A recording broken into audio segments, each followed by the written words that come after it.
Muy buenas tardes. Vamos a iniciar invocando a Dios, su Espíritu Santo, que venga a iluminar nuestra tarde, que nos dé esa frescura para que nuestro entendimiento pueda descansar en Él y obtener la sabiduría plena que nos conduzca también a la verdad, a descubrir a través de las Sagradas Escrituras a Jesús, el Hijo de Dios. En nombre del Padre, y del Hijo y del Espíritu Santo. Amén. Jesucristo, el Hijo de Dios, se hace presente para nosotros como palabra viva del Padre. Te pedimos, Señor, esta tarde, ilumina nuestra fe, nuestra alegría, nuestra esperanza, que nada nos lleve a cometer errores, sobre todo en cuestiones de tu palabra, la palabra de tu Hijo, que podamos experimentar esa paz, esa alegría, esa corrección que tú nos das a través de la Escritura, que podamos sentir tu amor, tu protección, tu perdón, tu gracia, tu misericordia, que podamos también vivir y transmitir lo que tú nos enseñas a través de las Escrituras, y que imitando las virtudes de Jesús, José y María, podamos inflamar nuestros corazones en el fuego de su amor divino. Podamos también algún día participar de la herencia que le tiene reservada a los que han creído en tu Hijo. Porque Él vive y reina contigo en la unidad del Espíritu Santo por los siglos de los siglos. Amén. En nombre del Padre, y del Hijo y del Espíritu Santo. Amén. No sé si les hayan quedado dudas del tema anterior, del lenguaje de la Biblia, como Dios nos habla pues en un lenguaje humano. El autor de la Biblia, decimos, es Dios, el autor principal, y el autor secundario pues es el ser humano. Dios podría haberse valido de del mismo, o de algún modo para revelarnos su mensaje de salvación, pero Él quiso meterse en la historia, las culturas, el ambiente, el pensamiento humano, para desde ahí, ¿verdad?, irnos llevando como el padre lleva a su niño pequeño de la mano hasta el conocimiento, la verdad plena. Entonces hay que dejarnos iluminar por esta palabra de Dios, hay que dejarnos llevar de la mano de Jesús.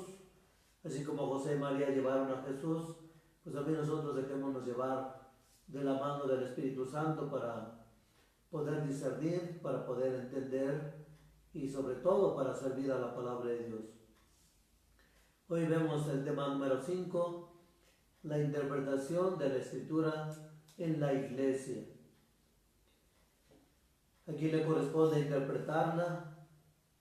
Hoy hay pues muchas corrientes doctrinales, ideológicas, que quieren desdecir lo que se escribió, ¿verdad?, desde el principio, desde hace 2000 años. Y la tarea de la Iglesia pues es llevar a la verdad plena, aunque ya hemos dicho muchas las veces, en la historia de la Iglesia hay muchos errores, pero a través del error, así como un niño cuando se cae, si el papá lo levanta siempre, la mamá, el niño no va a aprender a levantarse, siempre va a estar esperando que lo levanten, que le den consuelo, que lo mimen, que lo chiquen. En cambio se le dice, levántese, tenga más cuidado, fíjese por dónde camina, y se le advierte. Entonces el niño va formando su mente, sabe que determinadas cosas puede hacer y qué cosas puede hacer, a qué se puede acercar y a qué no se puede acercar. Pues así es, hermanos, como Dios ha querido en ese lenguaje humano pues transmitirnos su palabra. Y a través de la historia no hay interrupción desde Cristo hasta nuestros días, no ha habido interrupción. Siguen los hechos de los apóstoles, se sigue hablando de Jesús, y como les digo, si hay gente que nos quiere desviar de la verdad, la mejor manera de conocer a Dios es a través de la Biblia. Ya dijimos ese lema, la Biblia se responde con la Biblia. No podemos ir a los libros de historia, aunque sí se necesita leer, estudiar la historia de los pueblos, la geografía ya dijimos, la psicología de los pueblos, el ambiente, la geografía, el clima, pues todo, la problemática que había, para acercarnos más al contexto, a quién le habla, de qué habla, por qué habla así. Y es como nosotros podemos tener un panorama más o menos, ¿verdad?,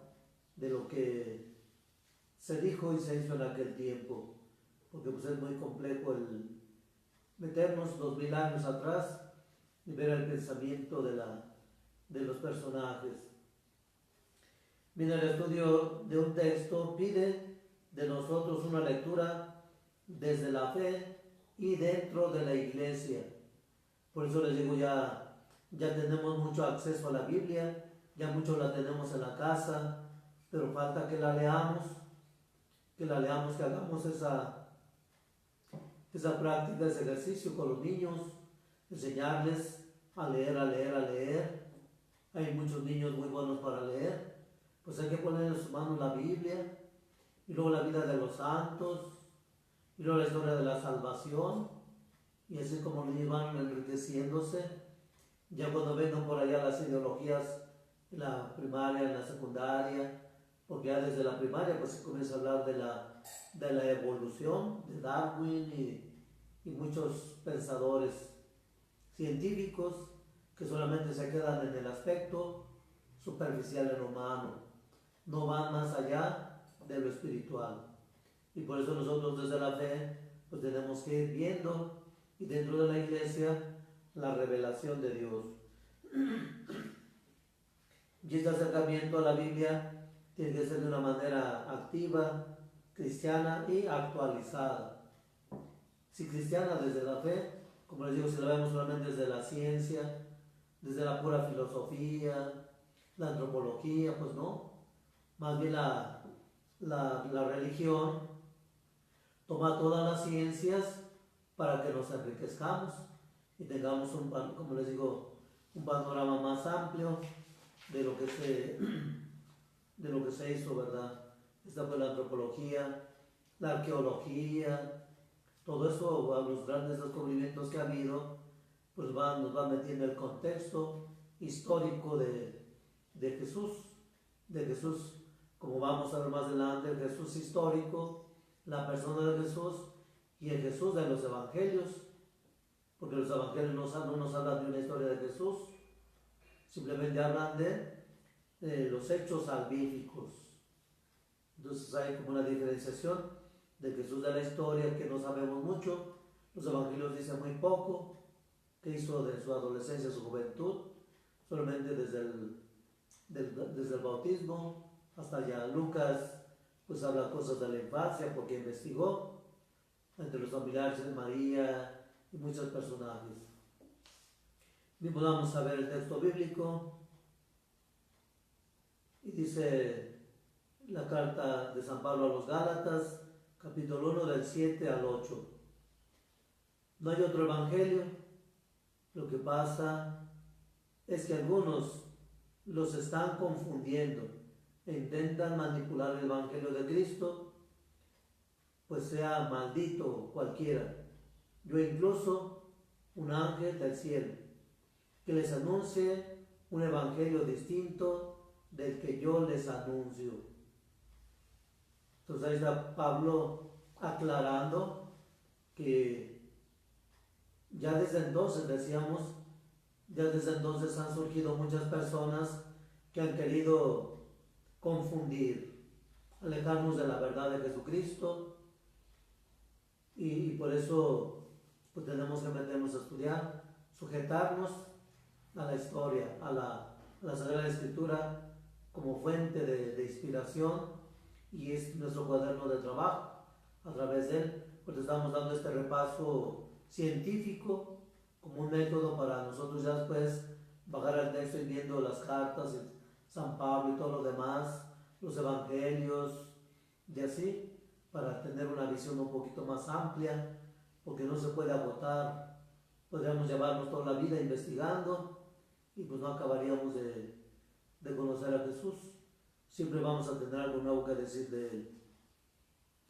Y la carta en el Antiguo Testamento, el profeta Nehemías, el capítulo 8 del verso 8 también nos dice: leían el libro de la ley de Dios clara y distintamente, explicando el sentido para que pudieran entender lo que se leía.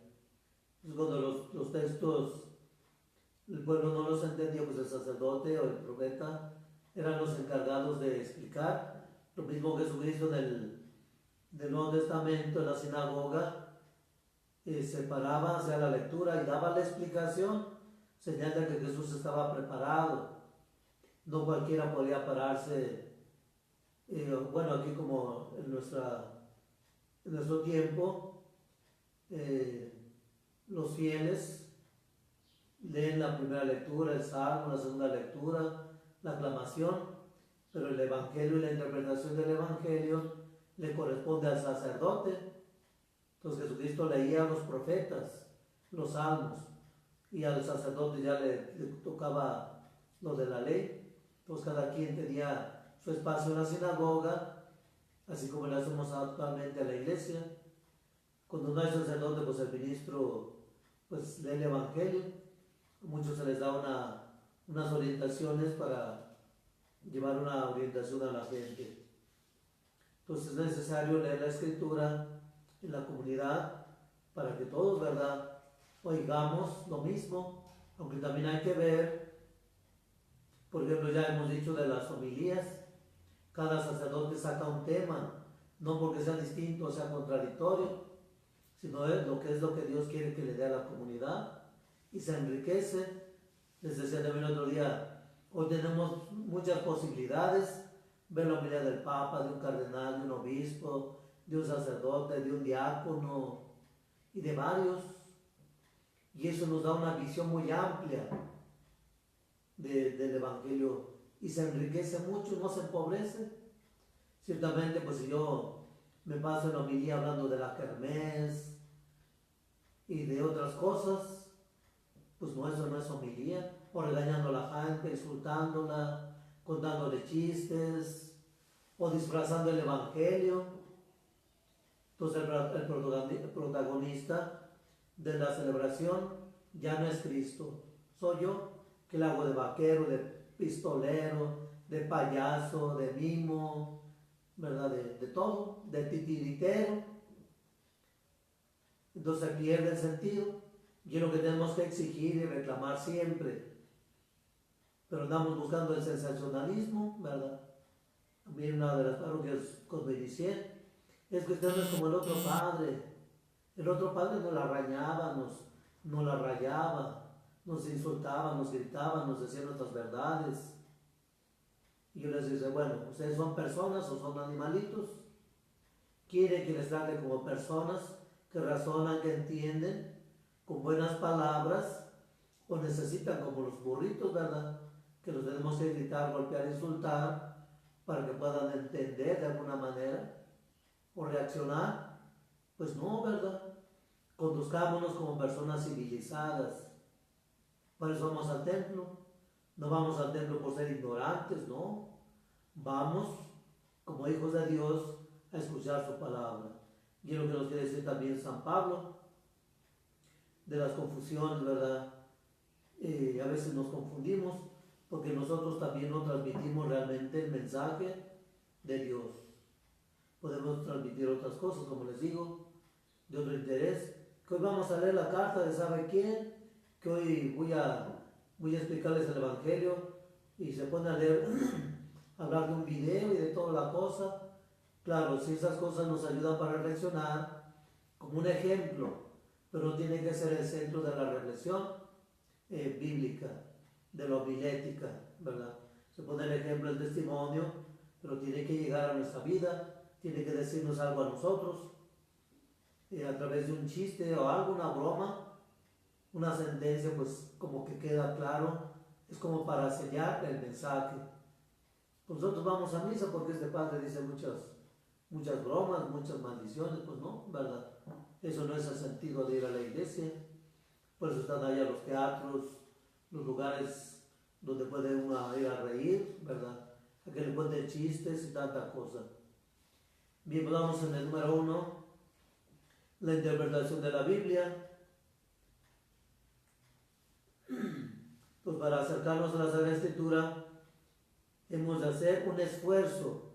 Pues hay que esforzarnos por acercarnos a la palabra de Dios sin miedo, con humildad, con fe.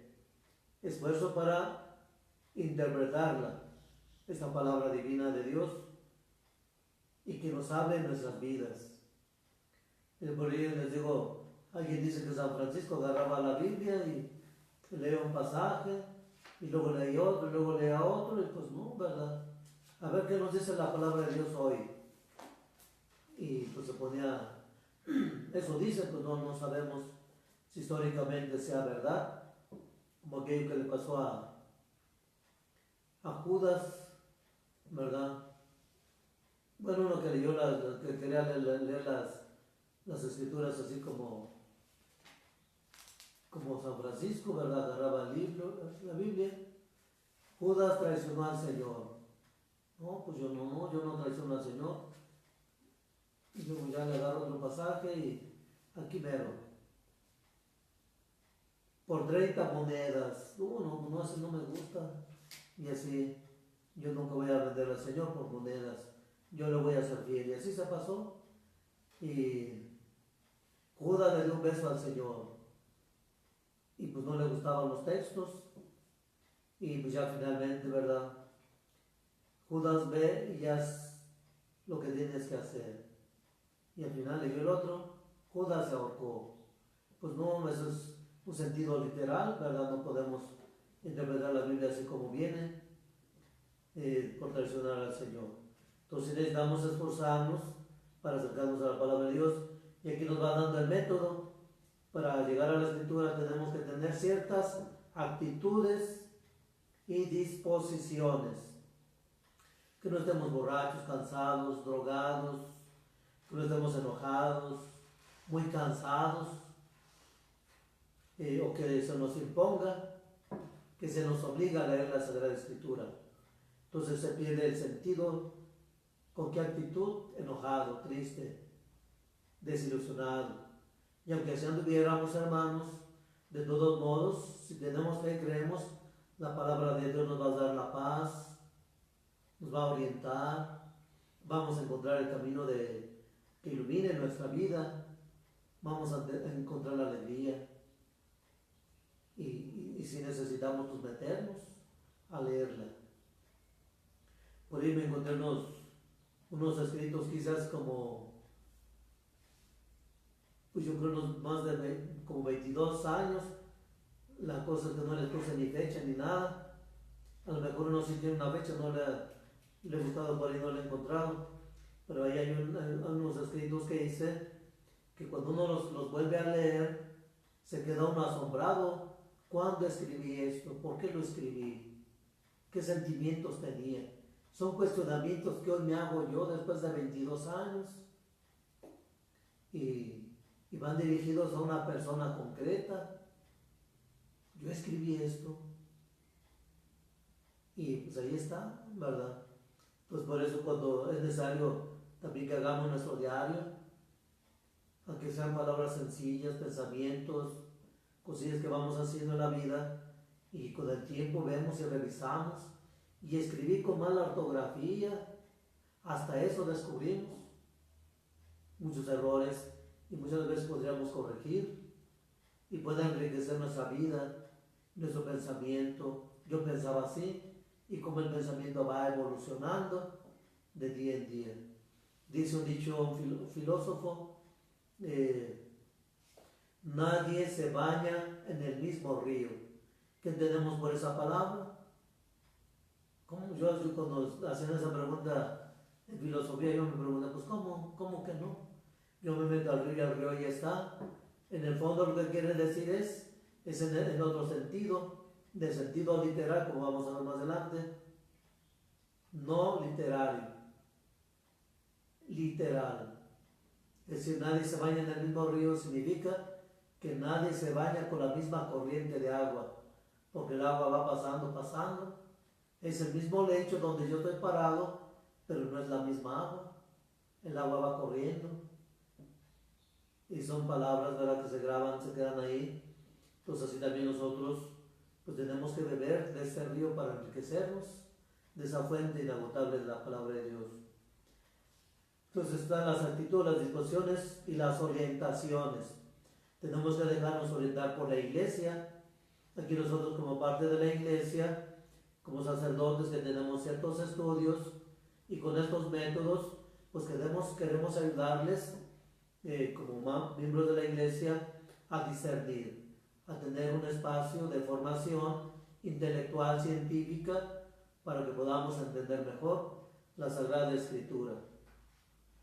Entonces, ¿qué actitudes y disposiciones nos pide?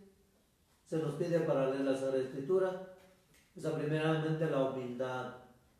Y luego nos habla que hay que pedir la ayuda del Espíritu Santo. Si no soy humilde, no voy a pedir el Espíritu Santo. Voy a ser prepotente, soberbio, orgulloso. Yo no necesito de nadie, yo por mí mismo. Tenemos que buscar un ambiente propicio para meditar la palabra de Dios.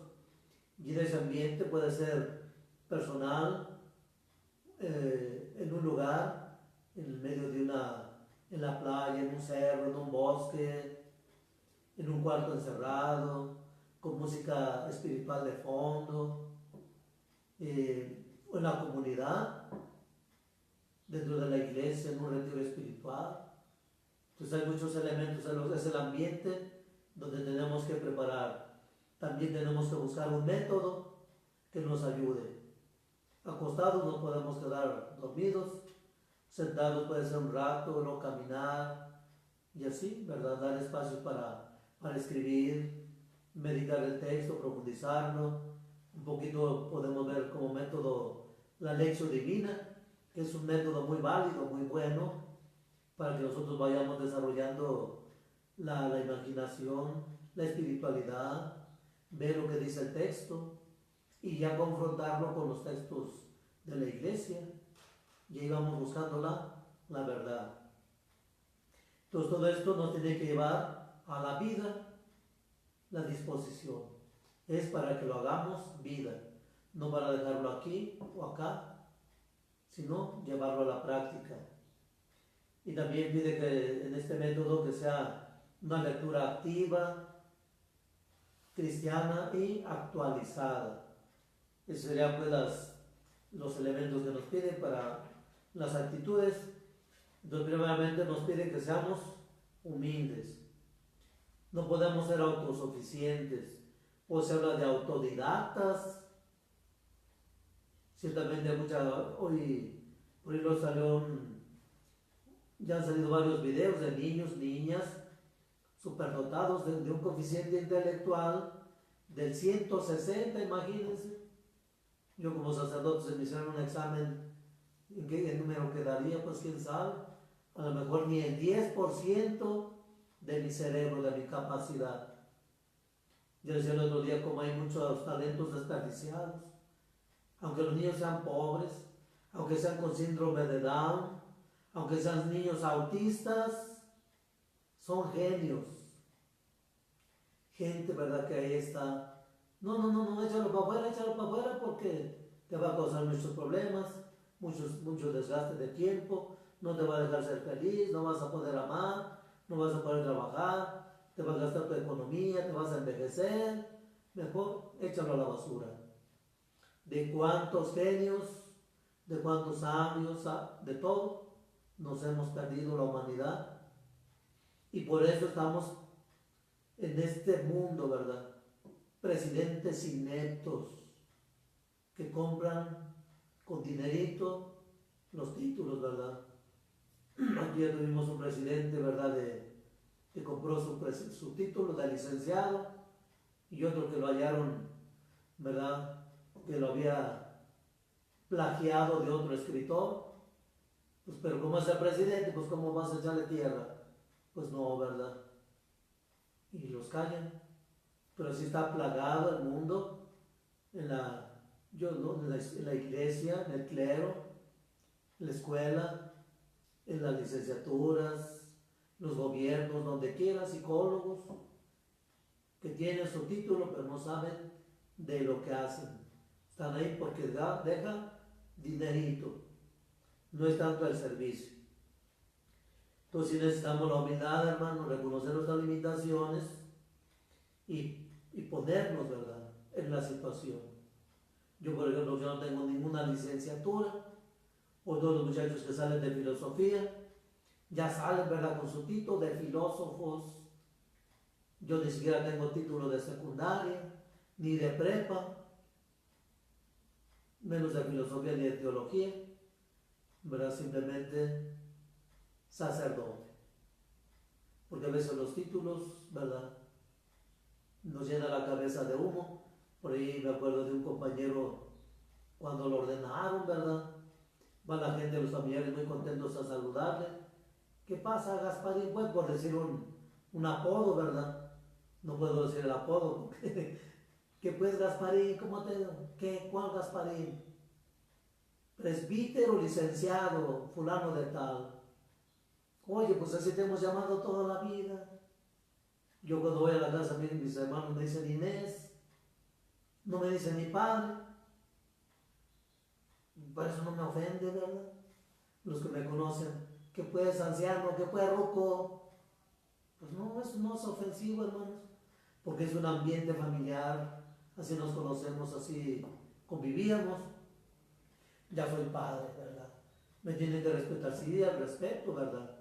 No digo que no se tiene que respetar a la persona, pero a veces nos llenamos de orgullo, de soberbia. Pensamos que con el título, con ser sacerdote ya, sí está la dignidad, ¿verdad? Pero no se tiene que ganar el respeto de las personas. El amor decía también por ahí alguien, el sacerdote debe buscar más que lo respeten, que lo amen. ¿Y cómo lo van a amar? Pues sirviendo, estando cerca de la gente, compartiendo sus problemas, sus tristezas, sus sufrimientos, alentando, motivando, no poniendo rayas, ¿verdad? Aquí, hasta aquí, ¿no? Pues eso no. Entonces necesita la humildad para acercarnos. Y nos dice también en la primera de San Pablo a los Corintios, que nadie se engañe. Si alguno de ustedes piensa que es sabio, que se haga ignorante, ¿verdad? Porque les digo los títulos 2 y la palabra de Dios nos viene a confirmar la sabiduría de Dios, llenos con parte de su sabiduría. Además está la sabiduría humana y la sabiduría divina. La sabiduría humana está en las universidades, la sabiduría divina está en la gente sencilla, como dice Jesús. Él dice, la palabra penetra con facilidad en el corazón del sencillo. Y es lo que dice Jesús precisamente en Mateo 11:25, yo te alabo, Padre, Señor del cielo y de la tierra, porque has escondido las cosas a los sabios y a los entendidos, y se las has querido revelar a la gente sencilla. Y está, entre más sencillos, hermanos, más nos enriquece Dios. Lo que hace grande al ser humano no es lo material, es tu persona. Y si eres una persona sencilla, y aunque seas millonario, licenciado, doctor, ingeniero, el papa, eso te da un valor. Por eso, ¿por qué quieren tanto a los papas ahora? Por su sencillez, por su cercanía. ¿Por qué lo desprecian los obispos? No todos, algunos cardenales, algunos sacerdotes, porque les dice fifís, no, esto no les dice nada. Les dice principitos, bájese del yate, bájese del yate, donde quiera, del jet. Sean humildes, sean sencillos. Y es lo que les ofende, porque como Jesucristo viene a descubrir el error, la maldad. No estás sirviendo, no eres imagen de Cristo, ni de los apóstoles. Número 3, como decía, tenemos que pedir la ayuda del Espíritu Santo. No podemos ser autosuficientes, aunque estamos superdotados. Les digo a esos niños genios. Hay una niña aquí parece que está en Puebla, tiene un coeficiente intelectual muy alto, ya está estudiando 2 en la universidad. Hizo la primaria, parece que en 1 año, la secundaria, la prepa, parece que a los 8 años la niña ya está en la universidad. Son niños que se les considera tontos, distraídos, niños raros. Pues si son raros, tienen un don, y ese don hay que aprovecharlo.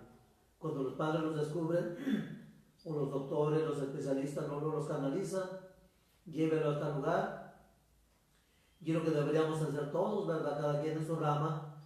El sacerdote, cuando descubre una vocación, tiene la obligación de cultivar esa, vaya a tal lado.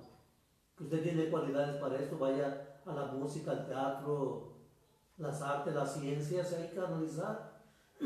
Si se puede dar algún recurso, adelante. Pero no, ¿verdad? Todos nos lo guardamos, todos nos quedamos callados. Pues no va a ser padre, pues ¿para qué le pago la carrera? Yo tuve un párroco, pero bueno, a mí nunca me ayudó, pero sí, él siempre procuraba, tenía en su parroquia señores ya licenciados, doctores, de monaguillos, e iban los seminaristas, iban de varias, ¿verdad? Muchachos, lo querían mucho y ayudaba, tenía muchas vocaciones. De esta parroquia del Perpetuo Socorro pues salieron muchas vocaciones y luego van cambiando los párrocos y pues no son iguales, no hay el mismo trato ni la misma cercanía, no te aceptan, dudan de ti, desconfían de ti, te ponen informes que no son reales. Yo tuve 3 compañeros en el seminario, uno desde la secundaria y otro nos alcanzó en prepa. Ya decíamos uno decía cuando estábamos en filosofía, ay, cuando seamos padres, el cantaniza, así bien emocionados. Y pues ya. Y ya cuando nos mandaban la carta, pedían la carta y ya me la daban. Decía el padre, pues ¿qué le pongo? Pues lo que usted quiera, lo que usted vio. Pues no vienes, no haces nada, nunca estás aquí. Yo no veo que vengas a misa, no veo que te confiesas. Pues póngale que usted vio. A mí me la dieron y me la piden para regresarla. Ya la llevaba, se la entregaba al padre de ahí del seminario. Pues aquí dice la carta que nunca fuiste a misa, que nunca comulgaste, que esto, que aquello, y que te mandaban a hacer cosas y nunca las hacías, que eras muy rebelde, que muy mujeriego, caray.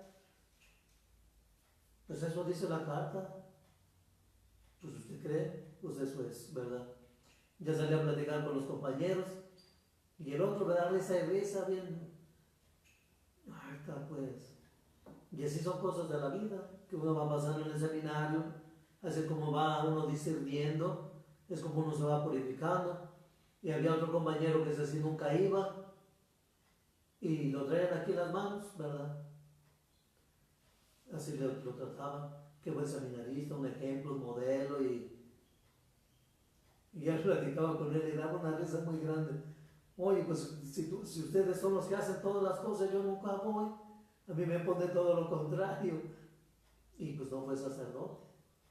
Él llegó hasta 4 de teología, 3, y el otro se salió también en filosofía, y pues nomás llegué yo de esos 3.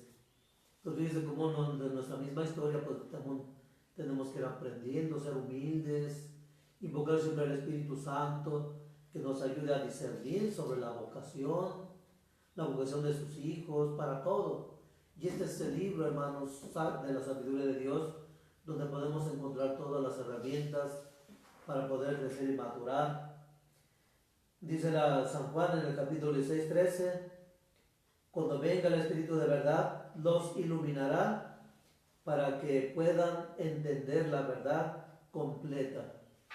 Entonces, por muy sabio que sea, mucha historia que sepa, geografía, de todo, si no tengo una cercanía con las Escrituras, de nada me sirve saber mucha historia, de la humanidad, historia de Israel, de Egipto, de Babilonia, de lo que sea, aunque sea antropólogo, ¿verdad? Descubra las casas, las ollas, los documentos del Qumran, no sé qué tanta cosa.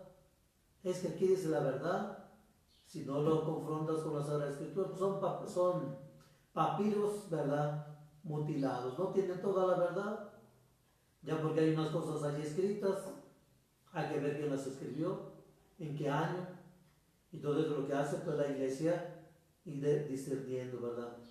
Pues cuando vienen los documentales, la iglesia está en crisis, ya se va a saber la verdad. El evangelio de Judas.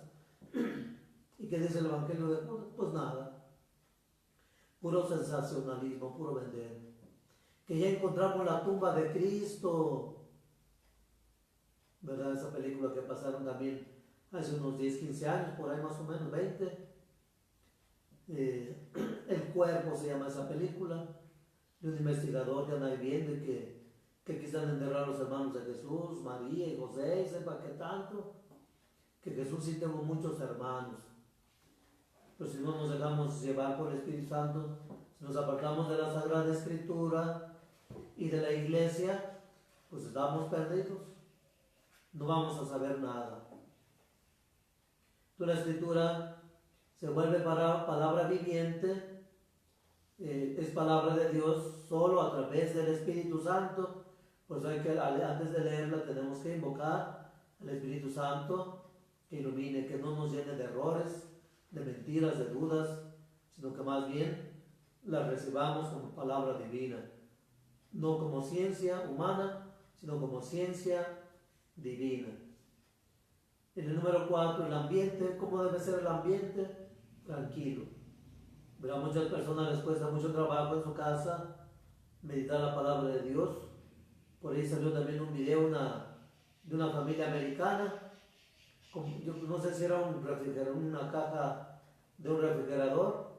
Allí hicieron su santuario, pusieron una tablet, una computadora, y ahí ponían la misa en una mesita, pues sus flores, la imagen de la Virgen, un Cristo, era su capillita, un pedazo muy pequeñito, de ahí se metían a orar, pusieron su tapetito, y cuando había la hora santa, entraban primero las niñas, eran 2 niñas, de rodillas, no ante el celular, ante la tablet, ante la imagen que proyectaba, ¿verdad? La hora santa, la exposición del Santísimo. No estamos adorando al celular, imagínense que el día de mañana nos hablen, miren los cristianos,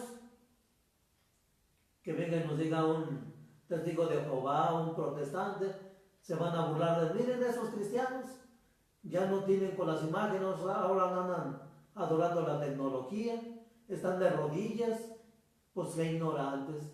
Miren nomás, así puede suceder, incluso a nuestra misma familia, dudamos y no creemos, y también es como para curarnos, ¿verdad? Para liberarnos del compromiso de hacer oración, de acercarnos, de escuchar la palabra de Dios, pues muchas cosas. Entonces necesitamos preparar un ambiente, y aquí no habla del corazón, que es lo primero que tenemos que preparar. Dame, Señor, un corazón humilde y sencillo ante tu palabra. Abre mis sentidos para poder escucharla, para que no se quede en la mente racionalmente, que baje al corazón, la procese y luego pueda hablarla y testimoniarla con mi vida. Entonces hay que buscar un ambiente propicio, porque luego llegan y gritan que ya vine a comer, que la tarea, que esto. Pues estamos rezando, haciendo la oración, que siéntate, que cállate y que veo, y todo se distorsiona. Entonces hay que buscar un ambiente propicio. Hablamos pues de la Biblia. Yo puse pues los otros ejemplos de la hora santa de la misa. Y ya, pues poco a poco que ya se va dando la señal, a lo mejor al final de este mes, bueno, de hecho aquí en la parroquia ya han estado viniendo algunas personas a las 2 misas que hay, a la de 8:30 y a la de 10 los domingos. Ojalá poco a poco se vaya abriendo los espacios para regresar a la iglesia, con mucha alegría, mucho entusiasmo, con mucho orden, ¿verdad? Porque también tenemos que preparar el lugar especial para las confesiones. Ya va a tener que poner ciertos límites, espacios apropiados para todos, para cuidarnos, ¿verdad? Y para bien de nuestra salud, porque este enemigo pues ha venido a romper mucho de la que era nuestra cercanía, el diálogo, la comunicación, el tacto con las personas. Entonces, estamos en el ambiente, Ya decíamos, la meditación de la palabra puede ser en la casa, en la iglesia, en medio de la naturaleza, una lectura personal, y es indispensable para que podamos captar el mensaje bíblico, sentarnos, concentrarnos. Hay quien se puede pasar leyendo horas en una mesita, o caminando, o oyendo alguna cierta música. En el seminario había muchachos que andaban con su música, ya andaban estudiando, pues era su método, así estudiaban ellos.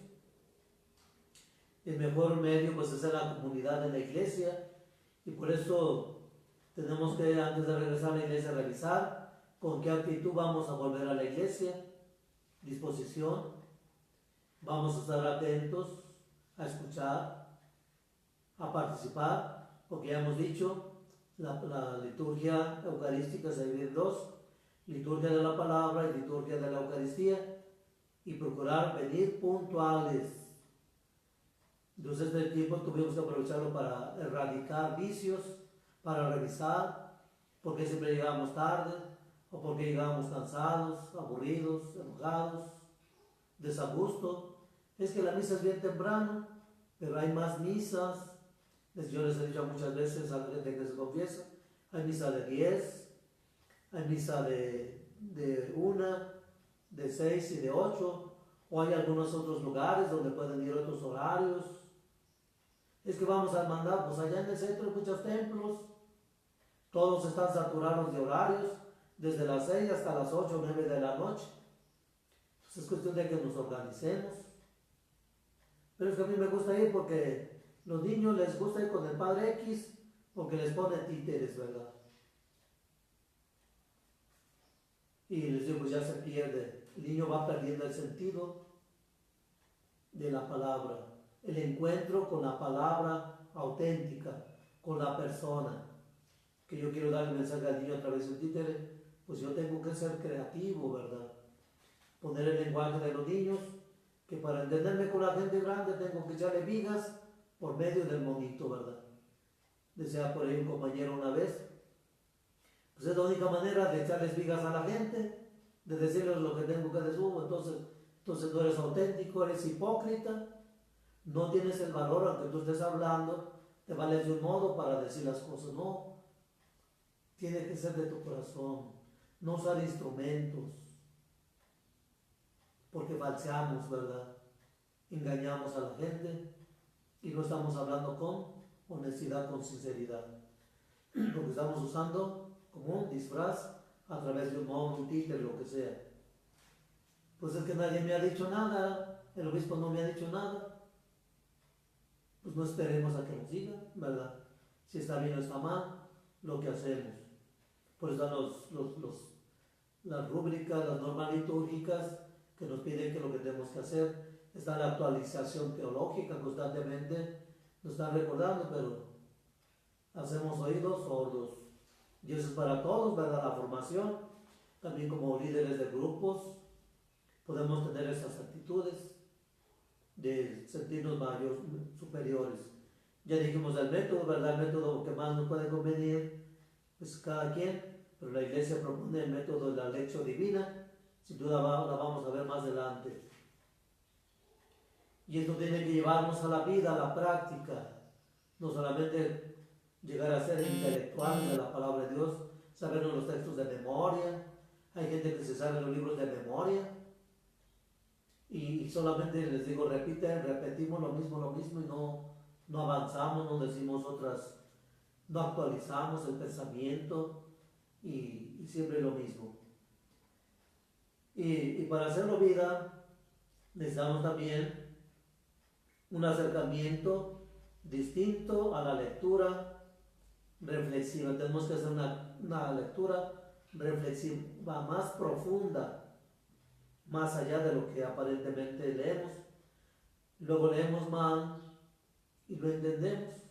Verá como aquella señora que se subió a leer la lectura. En las bodegas del reino habrá mujeres sustanciosas. Imagínense, pues ¿quién no va a querer al reino de Dios? Habrá vinos opulentos y mujeres deliciosas. Pues todos vamos a querer al cielo. de esa manera, bebidas y mujeres, imagínense, en el reino de los cielos, pues no habrá bebidas suculentas, es lo que dicen, no mujeres suculentas, y a veces cambiamos los textos, ¿verdad? Unos por otros, o como la viejita que cantaba también,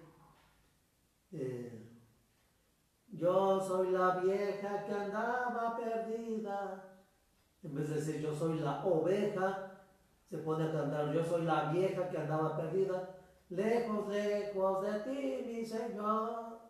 Pues no, ¿verdad? A veces no entendemos bien, o cuando se canta hacia ti, sabana santa, pues no, eso no es sabana santa, morada santa. El sordo no oye, pero bien que le compone.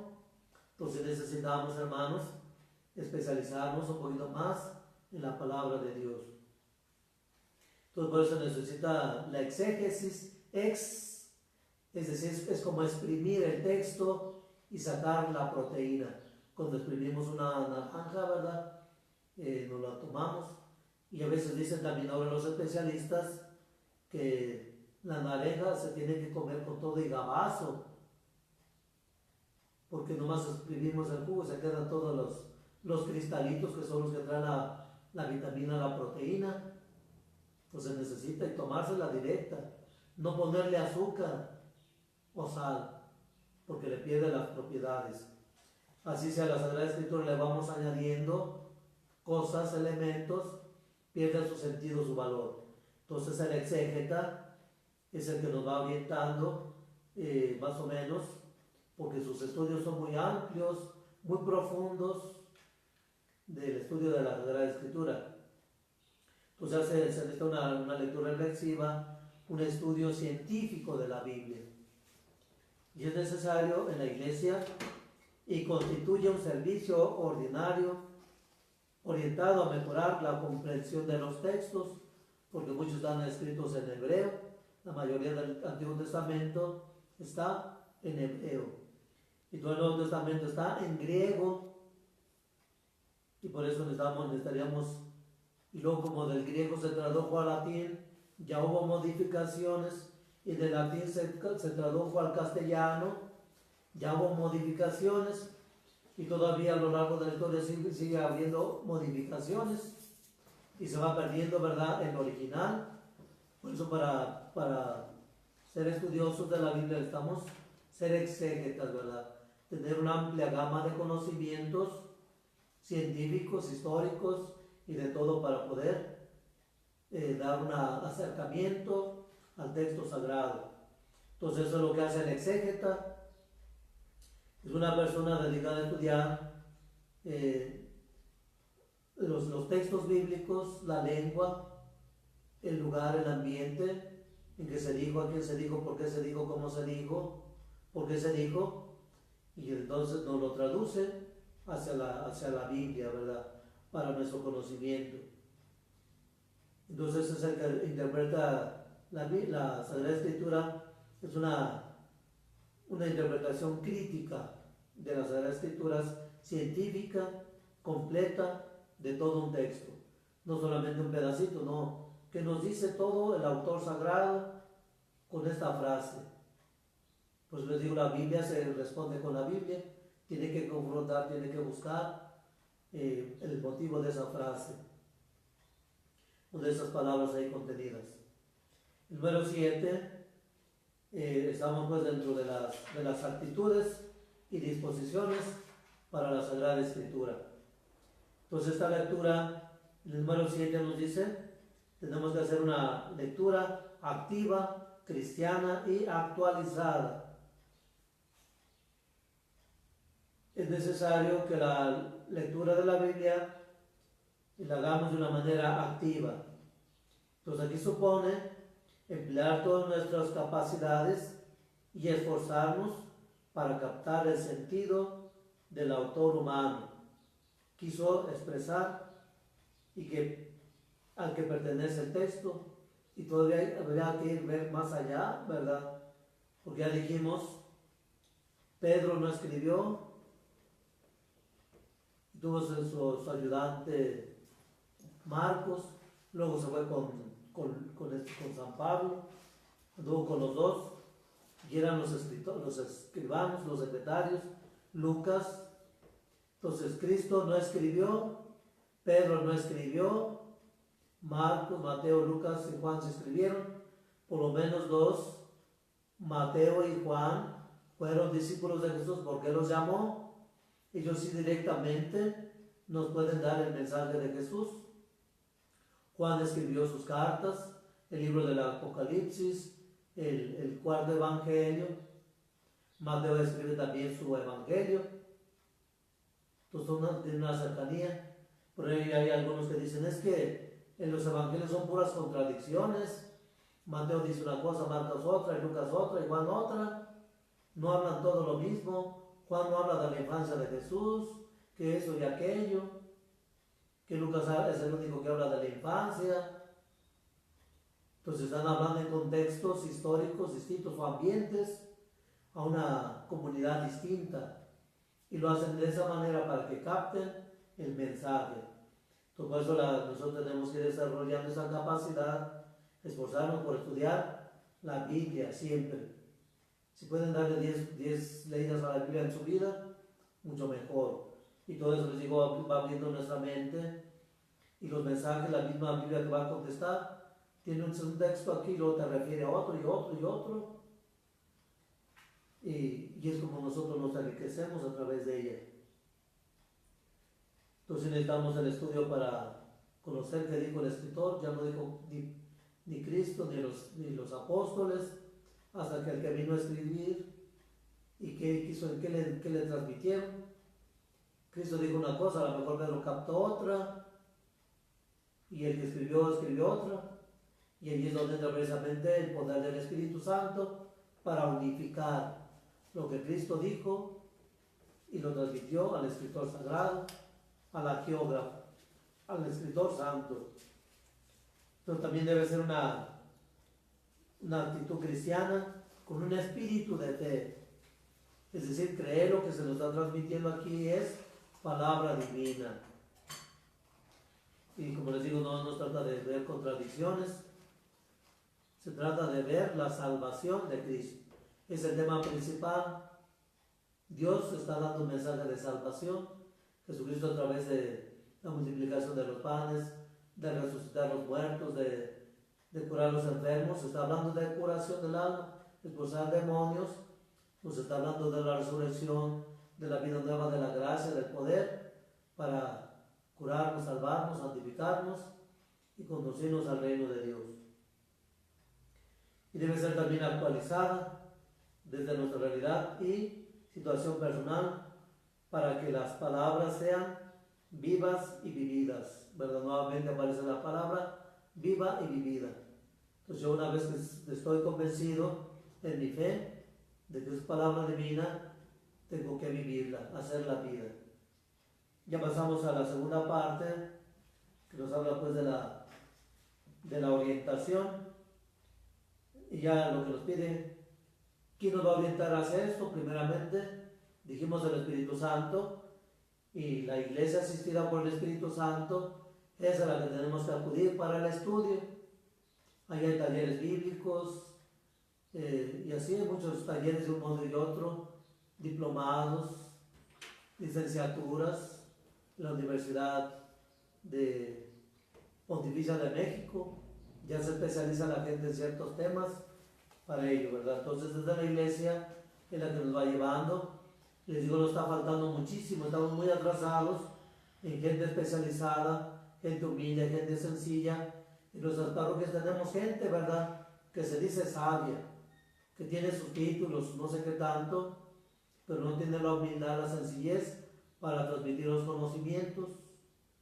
A mí, que me va a enseñar ese párroco, yo estudié teología, yo tengo diplomados, yo tengo doctorados. Este padrecito que está aquí sentado dice que no tiene licenciaturas, entonces ¿qué me va a enseñar a mí? Nada. Yo ya lo sé todo, yo no tengo nada, nadie me tiene que enseñar a mí. Pues nos engañamos.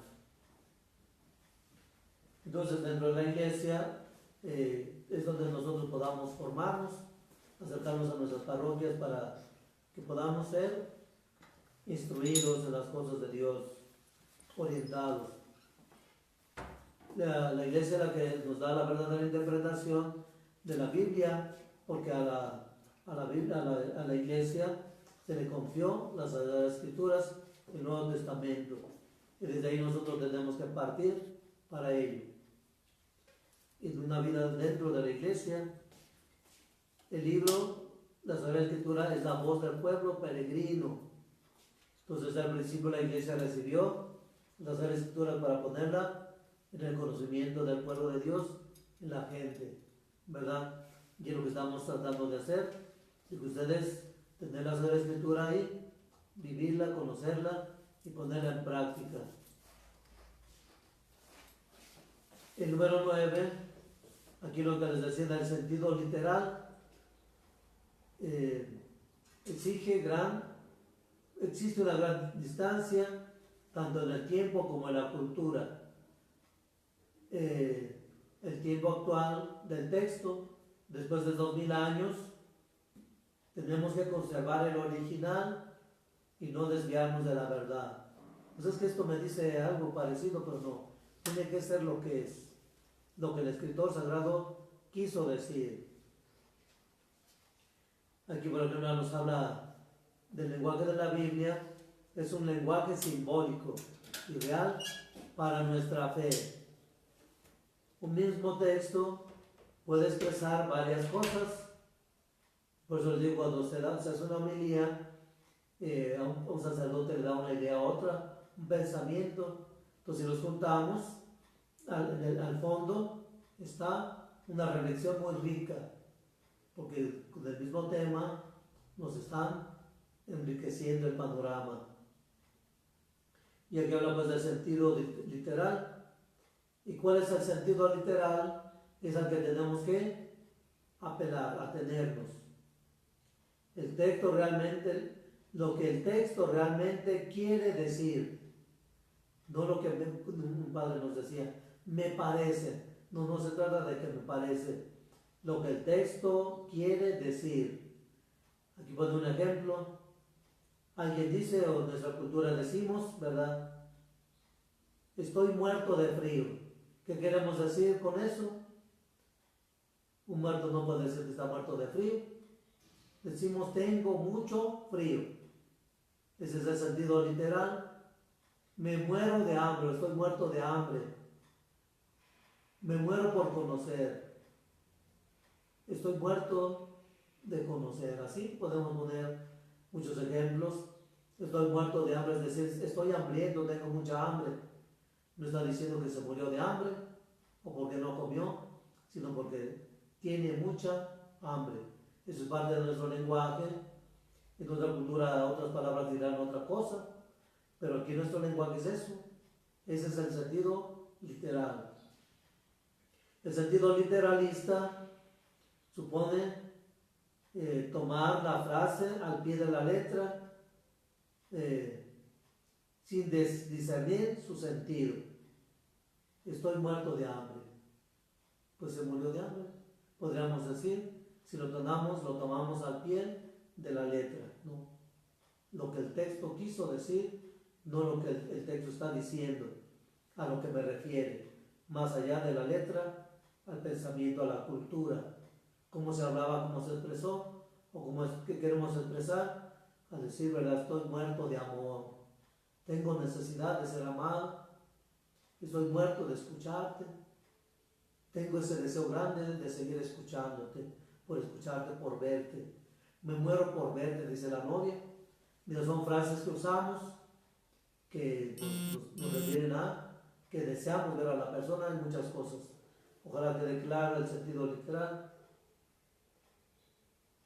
También recordar que los libros de la Biblia son resultado de un proceso histórico largo, revisado.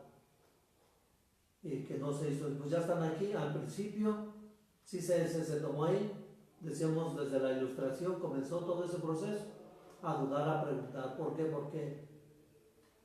Pues es que aquí dice una cosa, acá dice otra cosa, contradice las fechas, dice una cosa y luego dice otra, y pues no, eso no es verdad. Y número 10 nos habla de la fidelidad al texto bíblico, ser fieles, ¿verdad? Pues se tienen que revisar bien las Biblias para que, y la revisión no nomás es ojearla así, ¿no? Texto por texto, ¿verdad? Lleva tiempo para que se pueda probar una Sagrada Escritura, se tiene que llevar tiempo, revisar. No solamente la Biblia, ¿por qué pusiste este texto? A ver, pues es que aquí en México esta palabra dice esto, es parecida, pero les digo, a veces puede cambiar el sentido de la cultura de allá. Yo no tengo un conocimiento cierto y verdadero de la cultura hebrea, judía, no concuerda mucho, aunque la cultura judía y mexicana tiene muchas concordancias literarias, y esto también hay que verlo desde la historia. Muchos judíos que fueron expulsados de España se vinieron para acá, gente pobre, bandida, de todo, y fueron los que vinieron a colonizar. Entonces ya traían su mentalidad, sus pensamientos, y mucha de esa riqueza la sembraron aquí entre los indígenas, en nuestra cultura. Son cosas que también tenemos que saber y conocer para que sepamos muchos apellidos que hay aquí en México, bueno, también en otras partes del sur, vinieron, colonizaron, y muchos, como les decía la vez pasada, vienen así muy tranquilitos, venimos aquí en son de paz y venimos a colaborar con ustedes, con su cultura, ayudar. Por ahí tenemos unos centavitos, ¿verdad?, que ahorita no ocupamos. ¿Qué les parece si los prestamos? Y ándele. Y comienzas a prestar, ponen sus bancos, y al rato te drogan, te hacen pelear con uno, pelearte con otro, te prestan dinero para que le ganes. Y no dudemos también, hermano, me viene a la mente que así del narcotráfico, que están pagando narcotraficantes, a unos le pagas para que destruya a otros, y ve a destruir este y se pelean. Y al final los que ganan ellos son los pesitos, ¿verdad? Échale, aquí debes, aquí deben. Así se hicieron las guerras. Le prestó a los alemanes, a Hitler, millones y billones. Le prestó a los americanos, franceses, ingleses y los demás. Y todavía siguen cobrando dinerito. Así son los judíos, hermanos. Nos envuelven. Entonces, para tener un contexto, pues necesitaríamos conocer la mentalidad de allá, para los textos. Porque luego vamos cayendo en ideologías, ¿verdad?, respecto a la Sagrada Escritura. Disfrazamos el mensaje, le ponemos la política, la economía, la salud. Por ahí las feministas andaban poniendo textos bíblicos, ¿verdad?, de la Virgen, ¿sabe que tanto ponían? No, ¿verdad? No se puede usar la Sagrada Escritura para las ideologías. Eso no es correcto ni es bueno, ni en un sentido moralista solamente. El verdadero sentido es la salvación. Sí, la doctrina moral que nos lleve a vivir cristianamente, el amor, la justicia, la caridad, el respeto, la solidaridad, la caridad. Eso en la iglesia lo oímos todos los días. Hay que practicar la caridad, hay que practicar la caridad, hay que ser solidarios con los pobres, los hermanos. Sentido moralista que no lleva la vida a la práctica. Y por eso les digo, el Papa tiene muchos problemas ahora. ¿Por qué? Porque no llega, porque nos quiere quitar nuestro dinero, nuestros recursos, todo lo que hemos hecho en la vida, como que lo voy a dar a los pobres, como que los voy a ayudar. Por eso me quemé las pestañas, decía un compañero en el seminario, te quemaste las pestañas para hacerte rico, pues no. O me quemé las pestañas estudiando para ser licenciado, para explotar, para engañar.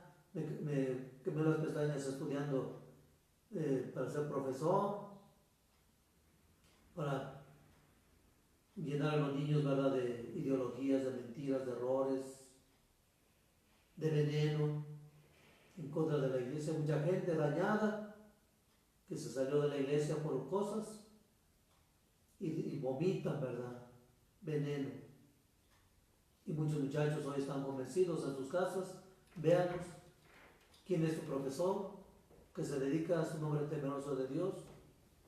muchos licenciados, muchos doctorados, pero realmente tienen el temor de Dios, tienen la fe, tienen los conocimientos, pero si no tienen fe, si no se dejan iluminar por Dios, por el Espíritu Santo, si no son humildes, eso no sirve de las universidades católicas por lo menos para enseñar. Y hay muchos en las escuelas católicas, digo porque yo he conocido ya muchas gentes que hablan de estas realidades, y así es. Entonces la fidelidad al texto, el sentido acomodaticio, acomodar el texto a nuestro antojo, ¿verdad? Es que así dice la Escritura, dale azotes a tu hijo hasta que se desfallezca. Pues no, ¿verdad? Es el sentido literalista, no es el literal, no es lo que quiso decir el escritor. El escritor quiso decir otra cosa, que hay que matar a golpes a los hijos para educarlos, pues no, ¿verdad? Como decía también en nuestra cultura, las letras con sangre entran. Pues no, ¿verdad? Es un sentido literalista, no es real. Entonces la interpretación debe hacerse desde del texto bíblico, citando los textos para que no haya dudas. Y también se nos invita pues a tener ese contacto constante con la Biblia. Por ahí salió un jesuita ayer estaba viendo un video acerca del Jesús histórico, si Jesús existió o no existió, si real o es mentira. Salió un teólogo, ¿verdad? Su doctorado en esto y esto, una lista grandota. Una persona ya grande, como de unos 70 años, yo creo, con una ignorancia tan grande, con tantos doctorados, hasta uno que no sabe tanto, me daba risa, imagínense. Había un historiador, había personas psicólogas, y todos se quedaban así acá, ¿what? No, pues es que ese Cristo que nos dijeron, yo fui jesuita 20 años y sepa qué tanto, y estudié, y me cerraron la verdad, me ocultaron la verdad, ahora sé la verdad plena, y sé que Jesús es mentira. Y si Jesús existió, se fue a China, se fue a la India, a Cachemira, se casó, tuvo hijos, y si no confrontan, y lo podrían también hablar de Buda, Krishna,